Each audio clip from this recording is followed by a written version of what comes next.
அந்த தடை வந்து அவசியம். உங்களுக்கே தெரியும், நீங்க எல்லாம் நீங்க உலகம் தழுவி எல்லாத்தையும் பார்த்து கொண்டிருக்கீங்க. இந்தியாவிலே எல்லா மாநிலத்திலையும் கல் இறக்க தடை இல்லை. கொஞ்சம் அமைதியா, கொஞ்சம் அமைதியா. அருகில் இருக்கிற எல்லா மாநிலங்களையும் கல் இருக்கு. இப்ப நம்ம மாநிலத்தில் மட்டும் அது மதுவானது எப்படி? அதுக்கு தடை எதுக்கு?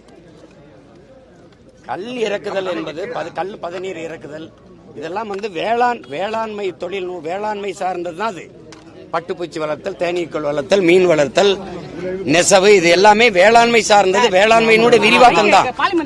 வேளாண்மையில் ஒரு பகுதி தான். எப்படி மீன் பிடித்தல் கடல் விவசாயமோ வேளாண்மையோ, அது மாதிரி இது நில விவசாயம் தான்.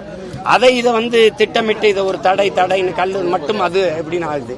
அப்ப டாஸ்மார்க்கில் விற்கிற சரக்குகள் எல்லாம் இதை நான் கேட்கிறேன்ல, புனித நீராது அது வந்து எப்படி? அது கோயில்ல கொடுக்கிற தீர்த்தமா? அப்ப அது எப்படி மது இல்லையா? அது அந்த மதுவை அரசே விற்கும். இதை வந்து தடை செய்யும்னா இது வேளாண்குடி மக்களை, உழைக்கும் மக்களை பாதிக்கக்கூடிய ஒன்று. அதனாலதான் கல் பதநீர் இறக்க அனுமதி கொடுக்கணும் அப்படிங்கறத நம்மளுடைய கோரிக்கை.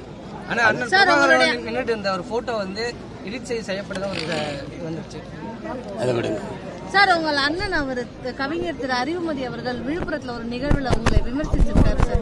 நீங்கள் தமிழகத்தின் கருணா அப்படின்னு சொல்லி, அதுக்கு உங்களுடைய பதில் என்ன சார்? தமிழகத்துல ஒரு கருணா தான், கருணாநிதி தான்.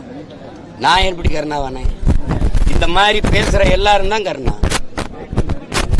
இனத்தை கொல்லும் போது பேசி என்னோட பேசிட்டு இனத்தை கூட நின்றுகிட்டு என்ன கருணா? இதையெல்லாம் என் பக்கத்துல இருந்து துரோகம்னு சொல்லி கொடுத்தவங்க யாரு? நீங்க எங்க அண்ணங்க தானே. இன்னைக்கு நான் நின்று சண்டை செய்யும்போது அந்த பக்கம் நின்று என்ன கருணான்னா? என்ன கருணான்னா? கருணாநிதி அவர்கள் ஆட்சியில ஒரு ரத்த பொட்டலம், மருந்து, மாத்திரை, அரிசி, பருப்பு, எண்ணெய் எதுவுமே போடாம தடுத்தது கருணாநிதி. தெரியும். கருணாநிதி தானே உங்களுக்கு தெரியுமா தெரியாதா? அறிமதி அவர்களுக்கு, சுபவீரபாண்டியன் அவர்களுக்கு, குளத்தூர் மணி அவர்களுக்கு தெரியுமா தெரியாதா? என்கிட்ட என் தலைவர் சொல்லிவிட்டது என்ன? அந்த கடற்கரையில் ஓரத்தையாக தலைத்து விட சொல்லுங்கன்னு தானே. அதை சொல்லுவதற்கு எனக்கு கருணாநிதி நேரம் கொடுக்காம தவிர்த்தாருங்கிறது உங்களுக்கு தெரியுமா தெரியாதா? அப்புறம் திருப்பி என்ன கருணான்னா? மதிக்கிறோம்னா அந்த மரியாதையோட அப்படியே போயிருந்தோம்.